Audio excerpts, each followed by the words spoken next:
നമസ്കാരം. യാത്ര ചെയ്തിരുന്ന ട്രക്ക് തകരാറിലായതിനെ തുടർന്ന് മരുഭൂമിയിൽ കുടുങ്ങിപ്പോയ 49 പേർ വെള്ളം കിട്ടാതെ ദാഹിച്ചു വലഞ്ഞു മരിച്ചു. ആഫ്രിക്കൻ രാജ്യമായ നൈജറിലാണ് സംഭവം. സഹാറ മരുഭൂമി പ്രദേശത്താണ് ഇവരുടെ വാഹനം കുടുങ്ങിപ്പോയത്. ഈദ് ആഘോഷങ്ങളിൽ പങ്കെടുത്ത് മടങ്ങിയായിരുന്ന 49 പേരാണ് വാഹനം തകരാറിലായതിനെ തുടർന്ന് അപകടത്തിൽപ്പെട്ടതെന്ന് അധികൃതർ വ്യക്തമാക്കി. മൊബൈൽ സിഗ്നൽ പോലും ലഭ്യമല്ലാത്ത പ്രദേശമായിരുന്നു ഇവിടം. മാലിയിൽ നിന്ന് മടങ്ങിയായിരുന്ന സംഘത്തിൻ്റെ കൈവശമുണ്ടായിരുന്ന വെള്ളം തീർന്നു പോവുകയായിരുന്നു. നൈജറിനും അൾജീരിയയ്ക്കും ഇടയിലുള്ള പ്രധാന അതിർത്തിയായ അസമഗയ്ക്ക് 80 കിലോമീറ്ററിലധികം പടിഞ്ഞാറ് മാറിയാണ് ഇവർ കുടുങ്ങിപ്പോയത്. നൈജറിൽ നിന്നുള്ള 100ഓളം യാത്രക്കാരുമായിട്ടാണ് ഈ ട്രക്ക് സഞ്ചരിച്ചിരുന്നതെന്നും വഴിതെറ്റി ദിവസങ്ങളോളം യാത്ര ചെയ്ത ശേഷമാണ് വാഹനം മരുഭൂമിയിൽ കുടുങ്ങിപ്പോയതെന്നുമാണ് റിപ്പോർട്ടുകൾ. മാലിയിലെ ടെൽഹാൻഡക് എന്ന നഗരത്തിൽ നിന്നാണ് ട്രക്ക് പുറപ്പെട്ടതെന്നും എന്നാൽ പിന്നീട് വഴിതെറ്റുകയായിരുന്നുവെന്നുമാണ് വിവരം. ഡ്രൈവറും യാത്രക്കാരും ചേർന്ന് വാഹനം നന്നാക്കാൻ ദിവസങ്ങളോളം ആവർത്തിച്ച് പരിശ്രമിച്ചെങ്കിലും ആ ശ്രമങ്ങളെല്ലാം തന്നെ പരാജയപ്പെടുകയാണ് ഉണ്ടായത്. തകരാറിലായ ട്രക്ക് പിന്നീട് സ്റ്റാർട്ട് ചെയ്യാൻ സാധിച്ചില്ല. കയ്യിലുണ്ടായിരുന്ന വെള്ളം മുഴുവൻ തീർന്നതോടെ യാത്രക്കാർ നിർജ്ജലീകരണം മൂലം മരണപ്പെടുകയായിരുന്നു.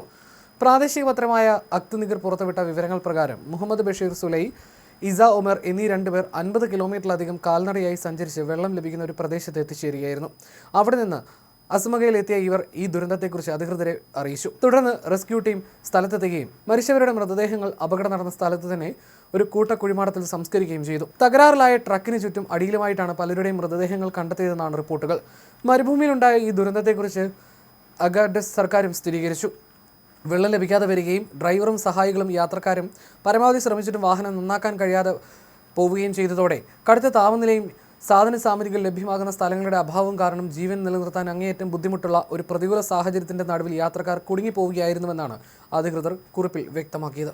സംഭവ സ്ഥലത്ത് നിന്ന് മടങ്ങുന്നതിനിടെ ബാറ്ററി തകരാറിലായതിനെ തുടർന്ന് 3 ദിവസമായി കുടുങ്ങിക്കിടക്കായിരുന്ന 60-ലധികം ആളുകളുമായി പോയ മറ്റൊരു കേടായ ലോറി കണ്ടതായും രക്ഷാപ്രവർത്തകർ പറഞ്ഞു.